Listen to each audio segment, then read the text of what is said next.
Hello everyone, welcome to research and PhD guide of classes. आज मैं आपसे discuss करने वाला हूं कि कोर्स वर्क एग्जामिनेशन के लिए हमें कहां से स्टडी करनी है, राइट? और किन किन कंटेंट्स को हम रेफर कर सकते हैं और कितने कंटेंट्स हम पढ़े, कितना सिलेबस हमारे लिए सफिशिएंट होगा और वो सिलेबस हमें कहाँ से मिलेगा। हर एक यूनिवर्सिटी का जो कोर्स वर्क का पैटर्न होता है वो अलग होता है, बट मेजरली अगर मैं बात करूं तो जो कोर्स वर्क होता है उसमें दो पार्ट्स होते हैं, दो चीजें होती हैं जो डेफिनेटली सभी यूनिवर्सिटीज में कॉमन होती हैं।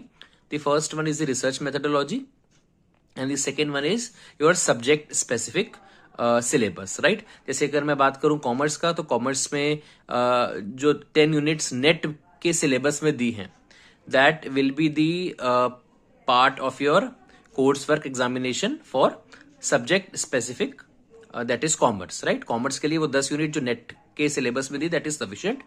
और रिसर्च मेथोडोलॉजी जो है ना, उसको थोड़ा सा वास्ट हमें पढ़ना पड़ता है।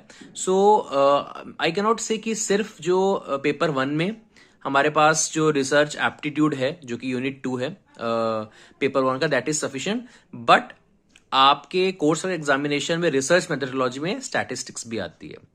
तो जो लोग नेट जेआरएफ की तैयारी कर रहे हैं उनके लिए अगर वो अपना जो सब्जेक्ट है वो तो आपको पूरा पढ़ना ही पड़ेगा, जो आपका नेट का सिलेबस है। इसके अलावा for research methodology they can refer a combination of the research aptitude of unit, the research aptitude of paper 1 and the statistics part.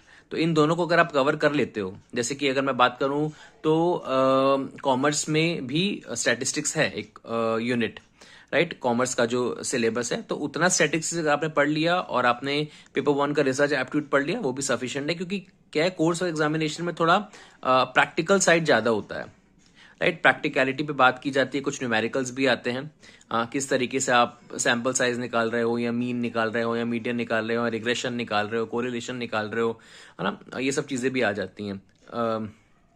Rank correlation निकाल रहे हो, तो थोड़ा सा आपको स्टैटिस्टिक्स की जानकारी भी होना जरूरी है। तो अगर आप इतना पढ़ लेते हो then it is sufficient for you, right? And for NET JRF PhD do subscribe now classes. Thank you.